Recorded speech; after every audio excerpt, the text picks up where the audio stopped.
ನೋಡಿ, ಮತ್ತೊಂದು ಕಡೆ ಈ ಆಪರೇಷನ್ ಕಮಲ ಆಕ್ಟಿವ್ ಆಗಿದೆ ಅಂತ ಹೇಳಿ ವಿಚಾರಗಳು ಚರ್ಚೆ ಆಗ್ತಾ ಇದೆ.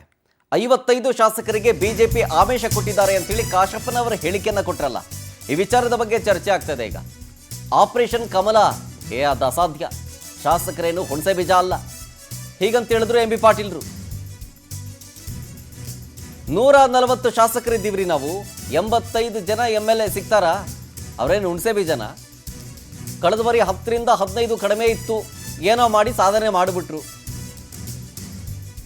55 ಅವೆಲ್ಲ ಊಹಾಪೋಹ ಹೀಗಂತಂದ್ರು ಸಚಿವ ಎಂ ಬಿ ಪಾಟೀಲ್ ಅವರು. ಹಾಗಾದ್ರೆ ಈ ಆಪರೇಷನ್ ಕಮಲದ ವಿಚಾರಕ್ಕೆ ಸಂಬಂಧಪಟ್ಟಂತೆ ವಿಜಯಾನಂದ ಕಾಶಪ್ಪನವರವರು ಏನು ಹೇಳಿದ್ರು, ಎಂ ಬಿ ಪಾಟೀಲ್ರು ಅದಕ್ಕೆ ಏನಂತ ರಿಯಾಕ್ಷನ್ ಕೊಟ್ಟರು, ಬನ್ನಿ ನೋಡೋಣ.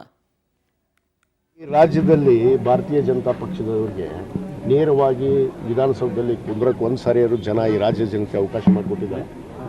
ಯಡಿಯೂರಪ್ಪನವ್ರು ಬಂದರು, ಹಿಂಬಾಗಿಲಿಂದ ಸಮ್ಮಿಶ್ರ ಸರ್ಕಾರ ಅಲಯನ್ಸು ಮುಖಾಂತರನೇ ಬಂದರು. ಕಳೆದ ಸಾರಿ ಸರ್ಕಾರ ಮಾಡಿದಾಗ ಮುಖ್ಯಮಂತ್ರಿ ಆದಾಗ ಏನು ಮಾಡಿದರು? ಕಾಂಗ್ರೆಸ್ ಶಾಸಕರನ್ನ ಖರೀದಿ ಮಾಡಿ, ದುಡ್ಡು ಕೊಟ್ಟು ಖರೀದಿ ಮಾಡಿದ್ದೀವಿ, ರಾಜ್ಯದ ಜನತೆಗೆ ಗೊತ್ತೈತಿ. ಖರೀದಿ ಮಾಡಿ ಸರ್ಕಾರ ಮಾಡಿಕೊಂಡ್ರು. ಅದು ನಿಶ್ಚಲ ಬಹುಮತದಿಂದ ಅಲ್ಲ, ಇದು ಜನರಿಗೆ ಗೊತ್ತಿದೆ. ಅವರು ಅಧಿಕಾರ ಯಾವತ್ತೂ ಬರೋಕ್ಕಾಗೋದಿಲ್ಲ ಈ ರಾಜ್ಯದಲ್ಲಿ, ಅದು ಗೊತ್ತಾಗಿದೆ. ಅವ್ರು ಏನಾದರೂ ಕುತಂತ್ರ ರಾಜಕಾರಣಿನೇ ಮಾಡಬೇಕು, ತಂತ್ರ ಕುತಂತ್ರ ಇದನ್ನು ಹುಡ್ಕೊಂಡೇ ಬಂದಿದ್ದಾರೆ ಅವರು. ಶಾಸಕರೇನು ನಮ್ಮ ಕಡೆ ಅಂತಾರಲ್ಲ, ಹುಣಸೆ ಬೀಜ ಹುಣಸಿಕಪ್ಪ ಅಂತೀವಿ ಏನಂತೀವಿ ನಾವು, ನಮ್ಮಲ್ಲಿ ಭಾಷೆದಾಗ ಹುಣಸಿಕಪ್ಪ ಅಂತೀವಿ. ಹುಣಸಿಕಪ್ಪ ತಿಳ್ಕೊಂಡಿದಾರ. ಎಷ್ಟಿದೆ? 130, ಈಗ 140 ಆಗ್ತೀವಿ. ಏನ ಹೆಂಗೆ ನೋಡಿದ್ರೆ ಹೆಚ್ಚಿಗೆ ಆಗ್ತೀವಿ. ಒಂದ್ 2-3 ಗೊತ್ತಿದೆ ನಿಮಗೆಲ್ಲ. 140 ಜನ ಶಾಸಕರ 2/3 ಎಷ್ಟ್ರಿ?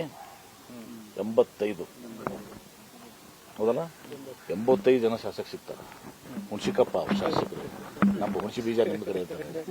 ಅಷ್ಟು ಜನ ಏನಪ್ಪ, ಹೊಸಲ ಒಂದು 15 ಜನ ಇತ್ತು ಅವಾಗ ಏನೋ ಒಂದ್ಸಲ ಮಾಡಿ ಸಾಧನೆ ಮಾಡಿದ್ರು. 85 ಜನ ಮಾಡಕ್ಕೆ ಯಾರಿಂದೂ ಕೂಡ ಸಾಧ್ಯ ಇಲ್ಲ. ನೋಡಿ, ಇವೆಲ್ಲ ಹೂವಪ್ಪು ನಡೀತದೆ. ಅರ್ಧ ಮಾಧ್ಯಮದವ್ರು ನಿಮ್ದೇ ಇರ್ತದೆ. ವಿಜಯಾನಂದ ಕಾಶಪ್ಪನವ್ರು ಏನು ಯಾವ ರೀತಿ ಹೇಳಿದ್ರೆ ಅವ್ರು ಕೇಳ್ಬಿಡಿ ನೀವು. ವಿಜಯಾನಂದ ಹೇಳಿರ್ಬೋದು, ಅವರೆಲ್ಲ ಪ್ರಯತ್ನ ಮಾಡ್ತಿರ್ಬೋದು, ಯಾರೋ ಮಾತಾಡ್ತಿರ್ಬೋದು. ಆದ್ರೆ ವಿಜಯಾನಂದ ಕಾಶಪ್ಪನವ್ರು ಹೇಳ್ಬೇಕು, ಅವರೇ ವಿಜಯಾನಂದ ಕಾಶಪ್ಪನವ್ರು ಸುಳ್ಳು ಹೇಳ್ತಾರೆ. ಆದ್ರೆ ಇಷ್ಟೇ, ಅದು ಆಪರೇಷನ್ ಕಮಲ ಅಸಾಧ್ಯದ ಮಾತು. ಇನ್ನು ಬಿಜೆಪಿಯಿಂದ 55 ಶಾಸಕರನ್ನ ಆಮಿಷವೊಡ್ಡಿ ಸೆಳೆಯಲಾಗ್ತಾ ಇದೆ ಅನ್ನೋದರ ಬಗ್ಗೆ ರಿಯಾಕ್ಷನ್ ಕೊಡೋದರ ಜೊತೆಗೆ ಈ ಸಿಎಂ ಕುರ್ಚಿ ಜಟಾಪಟಿಗ ಬಗ್ಗೆಯೂ ಕೂಡ ಎಂ ಬಿ ಪಾಟೀಲ್ ಅವರು ಮಾತಾಡಿದ್ರು. ನಮ್ಮ ಪಕ್ಷದಲ್ಲಿ ಯಾವ ಕದನವೂ ನಡೀತಾ ಇಲ್ಲ, ಏನೂ ಇಲ್ಲ, ನಾವೆಲ್ಲರೂ ಹೈಕಮಾಂಡ್ ನಿರ್ಧಾರಕ್ಕೆ ಬದ್ಧ ಅಂತಂದ್ರು. ನಮ್ಮ ಪಕ್ಷದಲ್ಲಿ ಯಾವ ಕದನೂ ನಡೆಯೋದಿಲ್ಲ. ನಮ್ಮ ಪಕ್ಷದಲ್ಲಿ ಏನೇ ಇದ್ರು ಹೈಕಮಾಂಡ್ ಏನ್ ನಿರ್ಧಾರ ಮಾಡ್ತದೆ ಅದು ಸಿದ್ದರಾಮಯ್ಯನವ್ರಿಗೂ ಅನ್ವಯಿಸ್ತದೆ, ಎಂ ಬಿ ಪಾಟೀಲ್ಗೂ ಅನ್ವಯಿಸ್ತದೆ, DK ಶಿವಕುಮಾರ್ಗೂ ಅನ್ವಯಿಸ್ತದೆ, ಎಲ್ಲರಿಗೂ ಅನ್ವಯಿಸ್ತದೆ. ನಮ್ಮಲ್ಲಿ ಕದನ ಆಗಿದ್ರೆ ಹೈಕಮಾಂಡ್ ನಾಯಕರು ಒಬ್ರು ಏನು ಬಾಯಿ ಬಿಡ್ತಿಲ್ವಲ್ಲ ಸರ್? 5 ವರ್ಷ ಇರ್ತಾರೆ, ಎಷ್ಟು ವರ್ಷ ಇರ್ತಾರೆ ಅನ್ನೋದು. ಸುರ್ಜೇವಾಲಾ ಬಂದೋದ್ರು ಏನ್ ಹೇಳ್ತಿಲ್ಲ, ಖರ್ಗೆ ಅವ್ರು ಇಲ್ಲೇ ಇರ್ತಾರೆ, ಅವರು ಏನು ಹೇಳ್ತಿಲ್ಲ. ಸ್ವಾಭಾವಿಕವಾಗಿ ಸಿದ್ದರಾಮಯ್ಯ ಅವರು ಹೇಳಿದ್ರೆ ನಾನು ಮುಖ್ಯಮಂತ್ರಿ ಆಗಿದ್ದೀನಿ, 5 ವರ್ಷ ನಾನು ಮುಂದುವರಿತೀನಿ ಅಂತ ಹೇಳಿದಾರೆ. ಅವರು ತಪ್ಪೇನಿದೆ? ಹೈಕಮಾಂಡ್ ಅದು ಅವಶ್ಯಕತೆ ಇದ್ರೆ ಹೇಳ್ತದೆ, ಅನಾವಶ್ಯಕವಾಗಿ ಅವರೇ ಕೇಳ್ತಾರೆ. DK ಶಿವಕುಮಾರ್ ಅವರಿಗೆ ಶಾಸಕರ ಬೆಂಬಲ ಇಲ್ಲ ಅನ್ನೋ ಮಾತನ್ನ ಸಿಎಂ ಹೇಳಿದ್ದಾರೆ. ಇದನ್ನ ಯಾವ ತರ ನಾವು ತಿಳ್ಕೋಬೇಕು? ಅವ್ರು ಯಾವ ಅರ್ಥದಲ್ಲಿ ಹೇಳಿದಾರೆ ಗೊತ್ತಿಲ್ಲ ಇವತ್ತೊಂದು ದಿವಸ. ಆದ್ರೆ ಬಹುತೇಕ ಇದು ಸತ್ಯ ಪರಿಸ್ಥಿತಿ ಅಂದ್ರೆ ಇವತ್ತು ಶಾಸಕರ ಬೆಂಬಲ ಇವತ್ತು ಸ್ವಾಭಾವಿಕವಾಗಿ ಸಿದ್ದರಾಮಯ್ಯನವರ ಕಡೆ ಇದೆ. ಅದರ ಅರ್ಥ DK ಶಿವಕುಮಾರ್ ಅವ್ರ ಹತ್ರ ಶಾಸಕರ ಬೆಂಬಲ ಇಲ್ಲ ಅಂತಲ್ಲ.